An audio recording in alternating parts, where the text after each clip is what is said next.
نحمده ونستعينه ونستغفره ونعوذ بالله من شرور أنفسنا ومن سيئات أعمالنا من يهده الله فلا مضل له ومن يضلل فلا هادي له وأشهد أن لا إله إلا الله وحده لا شريك له وأشهد أن محمدًا عبده ورسوله أرسله بالحق بشيرا ونذيرا وداعيا إلى الله بإذنه وسراجا منيرا يا أيها الذين آمنوا اتقوا الله حق تقاته ولا تموتن إلا وأنتم مسلمون يا أيها الناس اتقوا ربكم الذي خلقكم من نفس واحدة وخلق منها زوجها وبث منهما رجالا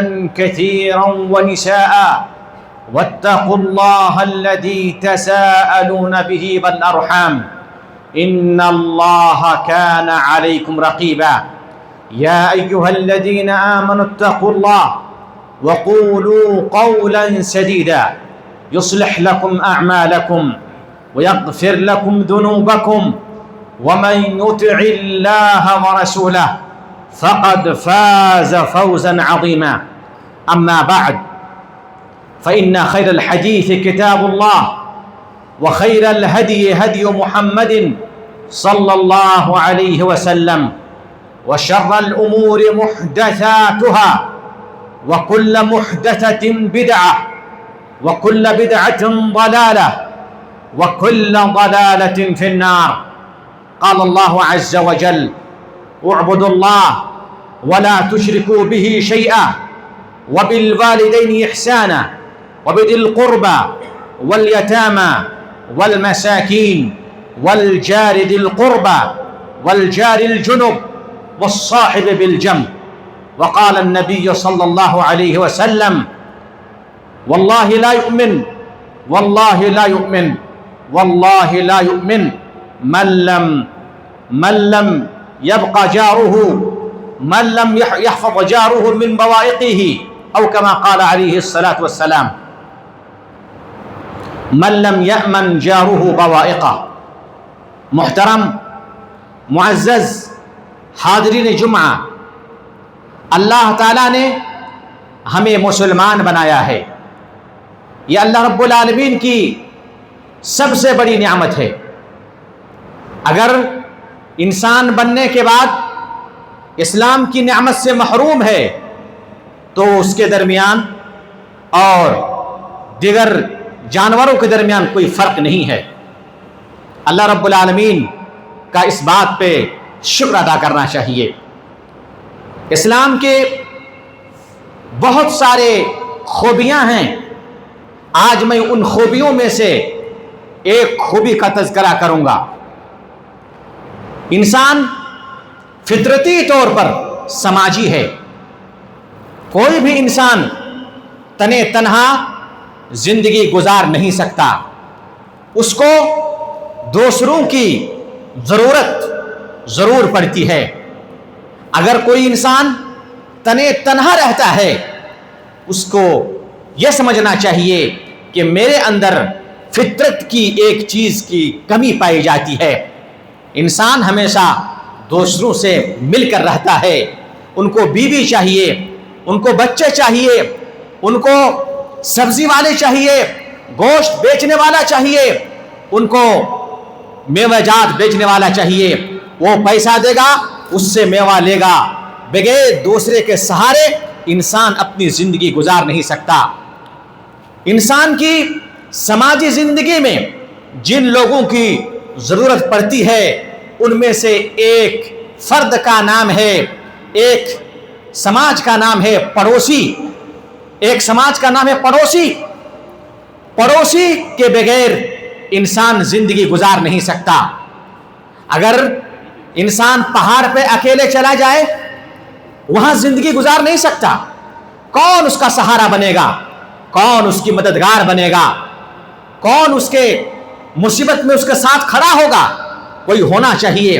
اس لیے انسانی زندگی میں ہر انسان کا پڑوسی ہوتا ہے۔ اس پڑوسی کے اسلام کی خوبی یہ ہے کہ اسلام نے پڑوسی کے حقوق کا تذکرہ کیا ہے۔ پڑوسی کا کیا کیا حقوق ہے، مختصر انداز میں آج میں آپ حضرات کے سامنے اس کو پیش کروں گا۔ قبل اس کے کہ پڑوسی کے کیا حق ہے، پڑوسی کی اہمیت کیا ہے، پڑوسی کی اہمیت کیا ہے، ذرا اس کو دیکھیے۔ اللہ رب العالمین نے خود قرآن مجید کے اندر پڑوسی کے ساتھ حسن سلوک کرنے کا حکم صادر فرمایا ہے۔ سب سے پہلے اللہ رب العالمین نے حکم دیا، ارشاد باری تعالیٰ ہے وَاعْبُدُوا اللَّهَ وَلَا تُشْرِكُوا بِهِ شَيْئًا وَبِالْوَالِدَيْنِ إِحْسَانًا وَبِذِي الْقُرْبَى وَالْيَتَامَى وَالْمَسَاكِينِ وَالْجَارِ ذِي الْقُرْبَى وَالْجَارِ الْجُنُبِ وَالصَّاحِبِ بِالْجَنبِ۔ اللہ رب العالمین کی عبادت کرو، اپنے والدین کے ساتھ حسن سلوک کرو، اپنے رشتہ داروں کے ساتھ حسن سلوک کرو، یتیموں کے ساتھ حسن سلوک کرو، مسکینوں کے ساتھ حسن سلوک کرو۔ پھر اس کے بعد اللہ رب العالمین نے پڑوسی کے حق کو بیان کیا ہے اور پڑوسی کے ساتھ حسن سلوک کرنے کا ہمیں اور آپ کو حکم دیتے ہوئے فرماتا ہے والجار الجنب، اپنے والجار ذی القربہ، اپنے قریبی رشتہ دار کے کئی اقسام ہوتے ہیں۔ ایک مسلمان رشتہ دار، مسلمان اگر رشتہ دار ہے تو یا تو وہ آپ کے قریبی ہوگا یا پرایا ہوگا۔ اگر مسلمان ہے، آپ کا قریبی ہے، تو اس کے 3 حقوق بنتے ہیں۔ پہلا حق یہ ہے مسلمان ہونے کا حق، آپ بھی مسلمان ہیں، آپ کا پڑوسی مسلمان ہے۔ دوسرا حق یہ ہے وہ آپ کا پڑوسی ہے۔ تیسرا حق یہ ہے وہ آپ کا رشتہ دار ہے۔ لہذا اگر پڑوسی مسلمان ہے، آپ کا رشتہ دار ہے، تو اس کے 3 حقوق ادا کرنے ہوں گے۔ اور اگر پڑوسی آپ کے مسلمان ہے، آپ کے رشتہ داروں میں سے نہیں ہے بلکہ اجنبی ہے، تو اس کے 2 حقوق بنتے ہیں۔ پہلا حق یہ ہے وہ مسلمان ہے، دوسرا حق یہ ہے آپ کا پڑوسی ہے۔ تیسرا پڑوسی جو مسلمان نہیں ہے اور آپ کا رشتہ دار بھی نہیں ہے، اس کا ایک حق بنتا ہے، وہ یہ ہے وہ آپ کا پڑوسی ہے۔ لہذا پڑوسی کا حق ادا کرنا آپ پر ضروری ہے۔ اللہ رب العالمین نے کہا والجار ذی القربى، وہ پڑوسی جو آپ کے رشتہ دار ہے اس کے ساتھ حسن سلوک کرو، والجار الجنب، اور اس پڑوسی کے ساتھ حسن سلوک کرو جو تمہارے رشتہ دار میں سے نہیں ہے، جو اجنبی ہے۔ لہذا پڑوسی کے حقوق ادا کرنے کے لیے اللہ رب العالمین نے قرآن مجید میں خود ہمیں اور آپ کو حکم دیا ہے۔ اب آئیے، جبریل امین نے بھی ہمیں اور آپ کو پڑوسی کے ساتھ حسن سلوک کرنے کی وصیت فرمائی ہے۔ ایک صحابی کہتے ہیں میں ایک دفعہ اپنے اہل و عیال کے ساتھ سرکر کائنات جناب محمد الرسول اللہ صلی اللہ علیہ وسلم سے ملنے آیا۔ دیکھا آپ صلی اللہ علیہ وسلم ایک آدمی سے کھڑے کھڑے گفتگو کر رہے ہیں اور بہت دیر تک گفتگو کر رہے ہیں۔